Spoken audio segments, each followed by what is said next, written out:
uma pesquisa de burnout de professores da rede pública de São Paulo em 2022, em parceria da Fundação Carlos Chagas com a Universidade de São Paulo, analisou relatos de muitos professores do ensino fundamental.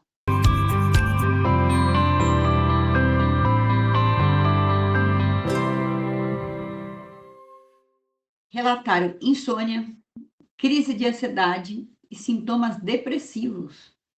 Como é que a gente pode estar em sala de aula fazendo todo o nosso melhor se nós não estamos plenos, se nós estamos sofrendo de alguma condição emocional que não nos permite fazer melhor? E veja bem, a gente tem a dimensão cognitiva e a dimensão emocional. Elas devem estar em equilíbrio, em tese é isso. Mas, se eu tenho uma situação do emocional muito maximizada, a questão cognitiva ela vai ficar minimizada. Então, há um descompasso entre a cognição e a emoção, sendo que a gente vê várias ilustrações do cérebro dando a mãozinha para o coração. O coração representa, né, é uma convenção, representa o emocional, o sentimento, né? Mas não necessariamente. Algumas culturas, não é? Como na cultura do budismo tibetano, por exemplo, eles colocam aqui como aqui é o que gere a fala, o comportamento, aqui é que está a nossa mente, na verdade, né? Porque ela é associada ao sentimento. Então, muitos relatos nesse nível chegam para nós. Então, a gente tem relatórios da Fundação Carlos Chagas e da USP relatando essa questão da saúde mental do docente. Afastamentos médicos na rede pública, aqui no Brasil, e recente, entre 2019 e 2022, foram muitos mesmo. O Instituto Nacional de Seguridade Social, o INSS, mostrou, minha gente, que professores estão entre as categorias que mais pedem afastamento por transtornos mentais. E veja bem que quando eu estou falando em transtornos mentais, eu estou falando de exaustão, eu estou falando de ansiedade, eu estou falando de burnout, não é? Não se trata de...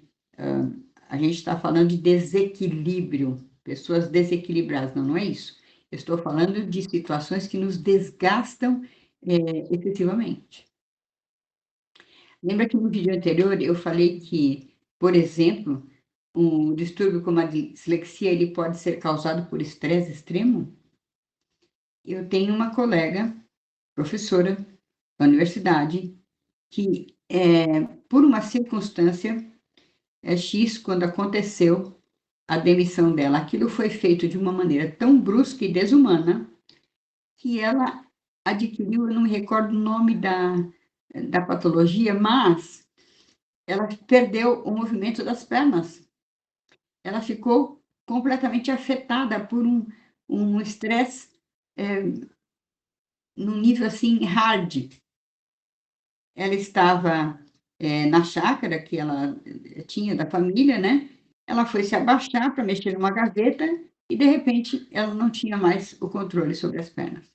Gente, foi um tratamento de mais de 4 anos para que ela pudesse, aos poucos, recuperar a sua integridade física, né? Em função, realmente, a gente tem essa pressão dentro de sala de aula e a gente também tem a pressão administrativa, né? Ambas, pensa, tudo isso pesando sobre o ser docente, que todo mundo quer que seja super-herói, psicólogo, aquele que compreende tudo, aquele que resolve tudo e que sabe lidar com tantas questões de inclusão inseridas na sua sala de aula. Então, em alguns estados, como São Paulo, Minas, Rio de Janeiro, o número de afastamentos por burnout chegou a superar os afastamentos por doenças ortopédicas, que são as tradicionalmente mais comuns, né?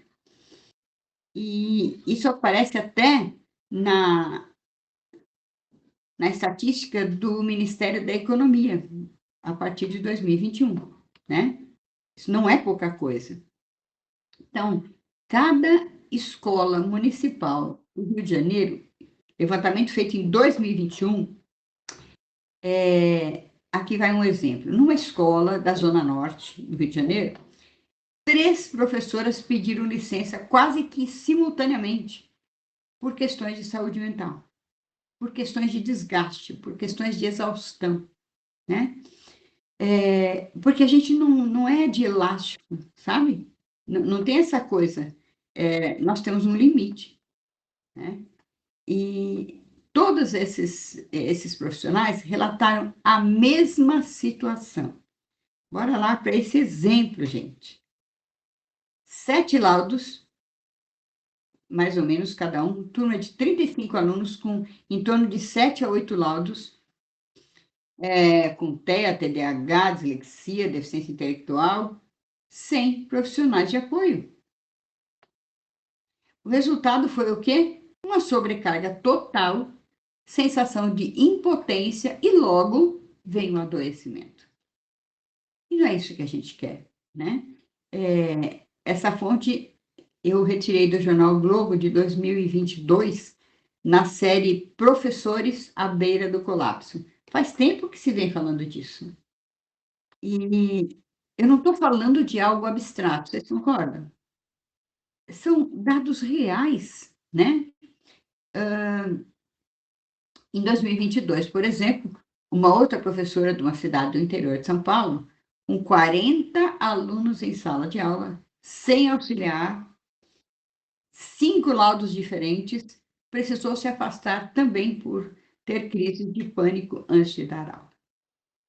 Então, segundo o INSS, gente, entre 2019, e 2022, o número de professores afastados por ansiedade, depressão, cresceu quase 40%. Isso mostra que a doença do trabalho docente, ela não é invisível, ela é real, ela é constatável. Embora seja subjetiva, não é? Através de exame clínico e também de terapia, isso fica muito claro, né? E pensando que também nós somos muito, mas muito afetados pela pandemia, que mudou esta configuração, muito. Então, assim, os aprendentes voltaram para a sala de aula física aos poucos, mas diferentes daqueles alunos com os quais você convive fisicamente, em que há troca de olhares, em que há calor humano, né? No ensino remoto, não é a mesma coisa. Nós não temos essa conexão humana. Então, nós enfrentamos isso aí também. Tivemos que rapidamente aprender uma série de coisas e fazer a coisa andar com e apesar de pandemia. Então, isso já foi um motivo de grande, grande desgaste. A gente foi até o nosso máximo, né, para assimilar rapidamente, para fazer a roda girar, independente do que estava acontecendo, e que era um panorama assustador, né?